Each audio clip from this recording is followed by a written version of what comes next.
আসসালামু আলাইকুম সবাইকে। বন্ধুরা, এই যে দেখেন, এটা হচ্ছে স্বপ্নের প্রবাস।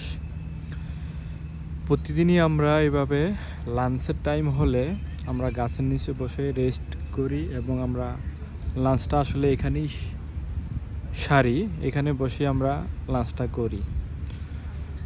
আর যারা আমরা এশিয়াতে বা মধ্যপ্রাচ্যে আছি, তারা হয়তো বা সবাই জানে যে লাঞ্চটা আমরা কত কষ্ট করে খাই। অনেক লোক একসাথে গাদাগাদি এবং প্রচণ্ড গরম।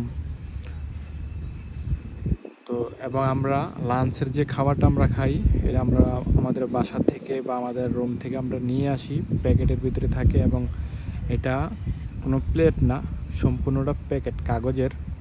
তো এখানে বসে আমরা লাঞ্চটা আমরা করি মূলত। তো এই হচ্ছে স্বপ্নের প্রবাস। আমাদের প্রতিদিনই যুদ্ধ করতে হয়।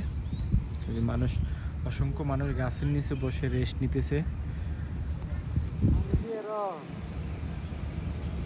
গাছগুলো অনেক সুন্দর, যদিও বসার খুব দারুণ একটা পরিবেশ সৃষ্টি হয়েছে গাছগুলোর মাধ্যমে।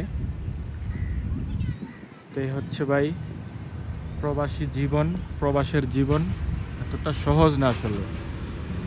তারপরেও আলহামদুলিল্লাহ, দিন শেষে বা মাস শেষে আমরা যে টাকাটা আমরা উপার্জন করি, আলহামদুলিল্লাহ সবটাই হালাল, রাইট।